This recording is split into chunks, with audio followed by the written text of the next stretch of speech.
Hey everyone, this is the second video that I'm making on this game that I've been working on. This time, instead of going over the player's combat, I'm going over some enemies that I've made. So I've made some ranged enemies, some faster enemies, some tankier enemies, and after I've just given a quick showcase of the enemies, I'll show you the code just quickly, and yeah, I'll just do a playtest and show you what I've done so far. Alright, so over here, these are my enemies. Here I've got a ranged enemy, he's shooting at me. This is a faster enemy, but he's got less health. So yeah, once I've killed him, he crouches down, he's knocked, and to finish him off, I right click. The animation hadn't loaded yet, so that's why it seemed off. So here's this ranged enemy, I'm gonna dash in, try and get some shots off, and then we've got another fast enemy after me. But I've knocked him down, and then we've got this stronger enemy. He's got more health, and if I let him attack me, then it's going to do heaps more damage. So I'll see if I can get over here and knock this guy, and then get the ranged enemy. So this is going to be just generally what the combat will look like. You'll face groups of mobs at a time. I'm going to make them dress up a bit, but yeah. This is essentially it. So yeah, that guy got 2 hits off on me, and I'm getting low on health. And I died. Yeah, when I die, he goes back to his spawn point. I'm gonna respawn. Right, and then I can come back over and try and attack him again. But he regenerated a bit of his health, so it's gonna be harder.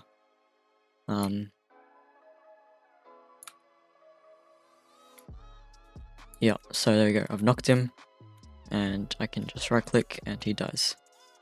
I've also got dummies over here. Yeah, it's just yeah, pretty simple. And right click there. So yeah, that's basically it. If I go into the scripts now, I can show you how it works. So here I've got enemy setup and stat setup. So in stat setup, this also sets up the stats for players. So it's one script for enemies and players. You'll see here, I've got a table called attributes, and then I've got tables inside that, or dictionaries, I think it's called, where I set the name, the health, the attack, and then down here, I loop through everything in the attackable folder in the workspace. So that's basically all of these dummies and the enemies. Then I pick a random attributes. I change their name to match the attributes that I gave them. I apply a humanoid description to them, so I can change their scale. If I make them taller or fatter. I also change their head color because I don't know, just to make them look more like an enemy. And then yeah, I delete their face. And then I run this function called setup stats. So that's basically here, where I take car and stats, and I just set their health, their attack, all of this.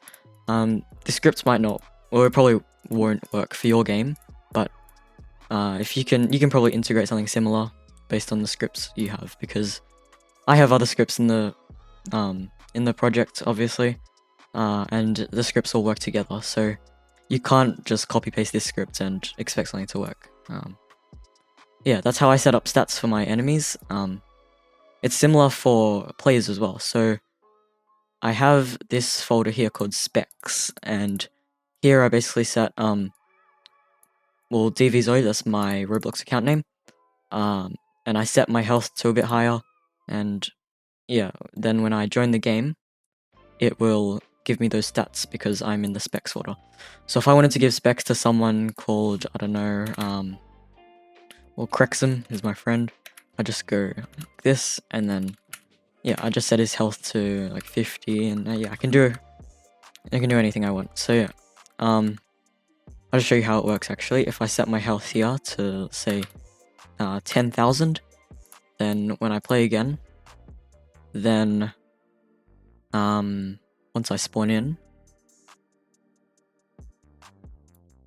Yeah, you can see down here 10,000 health. If I go over here and let them attack me, then you can see it does, yeah, like barely a fraction of my health, when before you saw it was basically like I'd be dead by now because I only had 300 health before.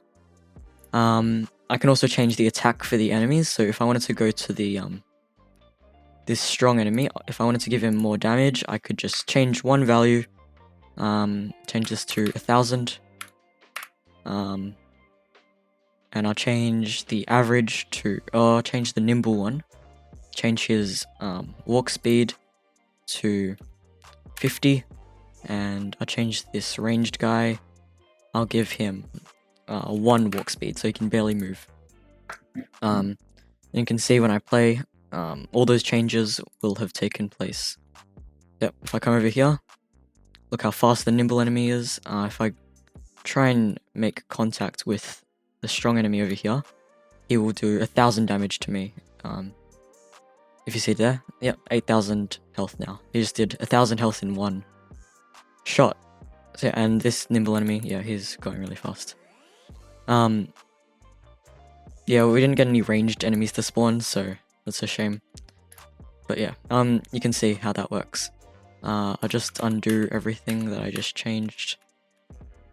Okay, and yeah, that's basically how it works. This is how I've made stats set up. I can give people specs, I can change enemies on the go, just by changing 1 value.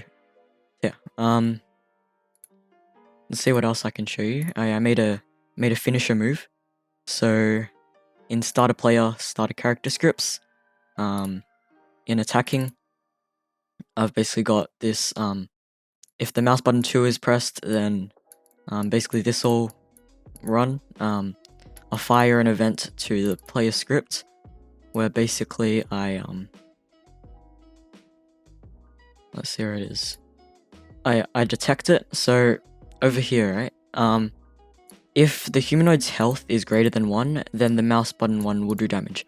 But otherwise, it won't do damage. So that's how they were crouching, and I can't actually kill them with the mouse 1 once they're crouched. But if I use my move 2, then they'll die. Yeah, that's basically it.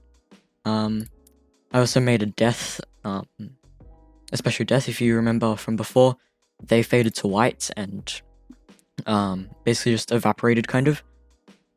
So here's that death script over here. Basically, when they die, I make a boolean value called dead, just so that it doesn't play the death animation like 50 times and it messes everything up. And oh no, it's not because of that. It's because otherwise the player could keep attacking and get like 500 XP, and also so that the enemy can't attack while they're dead, because that was happening before. So yeah, once I've done that, I get the children of the humanoid, of the character. So that's basically all of their arms, their legs, their pants. If it's a shirt, pants, accessory, decal, or billboard GUI, then I destroy it, because we don't need that. If it's a base part, so if it's an arm, leg, torso, all of that, I just set transparency to 0.3, brick color to white, and can collide to false, so you can't, so you can just run through them. They're like a ghost.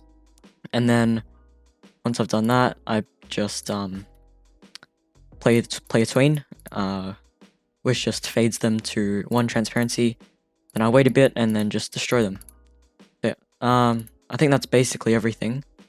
Yeah, the next video will probably be on, I think I'll do something on how to fix errors in Roblox Studio, because I'm getting a lot of comments on some errors that are really basic. In the Discord server, I can normally just tell them how to fix it in a sentence or 2, so yeah, I'll make a video on that so that I don't have to help people with basic errors anymore. I might keep working on my game. I want to make some abilities, maybe. I can showcase them. I've actually never made abilities before, so I'll have to work on that. But yeah. Yeah, I'd appreciate a like or a subscribe. Helps keep me motivated to make more videos like this one. And yeah, until next time, see ya.